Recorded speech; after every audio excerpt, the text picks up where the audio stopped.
हम सब ने ये तो सुना ही है, जैसा करोगे वैसा भरोगे। पर क्या ये सिर्फ एक कहावत है? जी नहीं, ये कर्म का एक बहुत ही गहरा सिद्धांत है।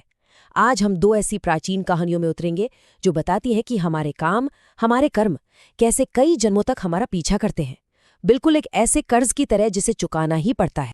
तो सोचने वाली बात यह है कि क्या हमारे काम वाकई हमारी किस्मत लिखते हैं? क्या आज जो हम कर रहे हैं उसका असर सिर्फ कल तक है या फिर अगले जन्म तक भी जाता है?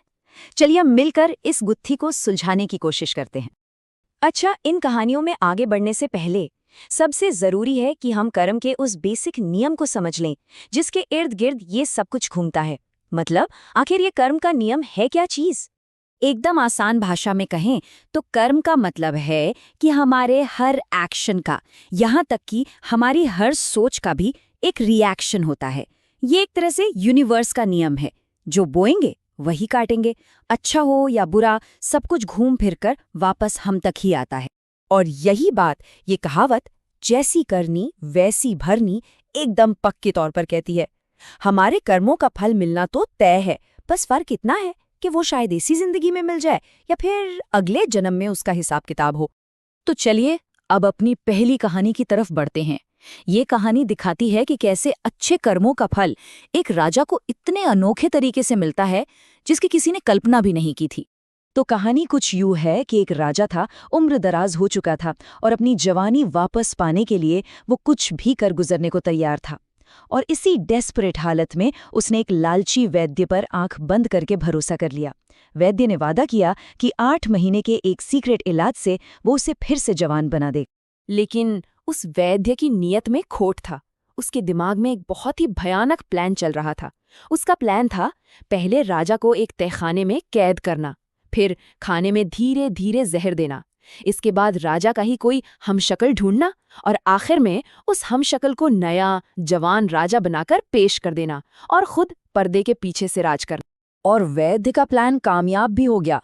लेकिन कहानी में असली ट्विस्ट तो अब आया। जब वैद्य उस नए राजा के पास अपना हिस्सा मांगने पहुंचा तो राजा के जवाब ने उसके होश उड़ा दिए।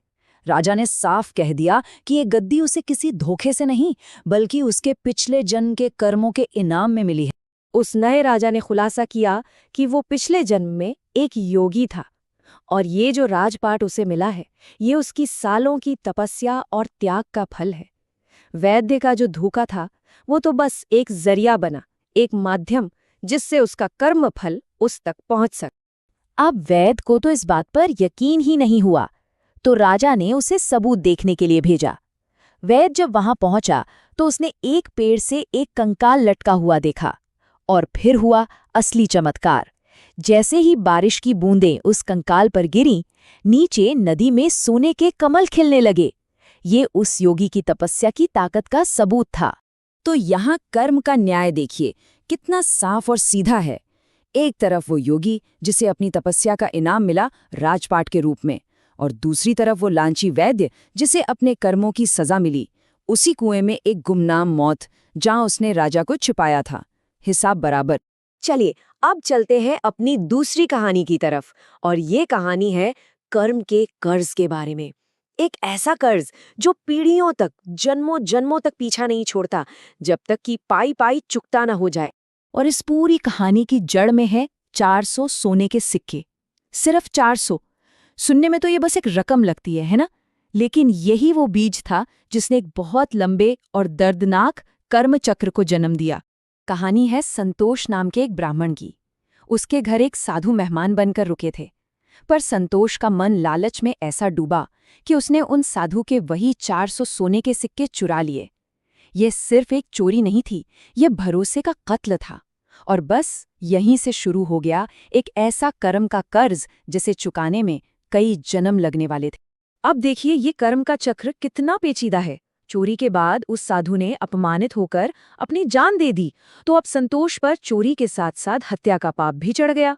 अब इस कर्ज को चुकाने के लिए वही साधु संतोष के ही बेटे संकेत के रूप में जन्म लेता है, और उस बच्चे का इस दुनिया में आने का एक ही मकसद है, अपने पिता के सिर पर चढ़े उन 400 सिक्कों के कर्ज को उतारना। ये दोनों कहानियां हमें एक बहुत ही गहरे सवाल के सामने लाकर खड़ा कर देती हैं।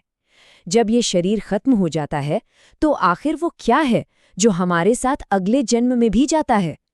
आत्मा अपने साथ क्या लेकर सफर करती है? तो शास्त्रों के अनुसार 5 चीजें हैं जो आत्मा के साथ हमेशा रहती हैं।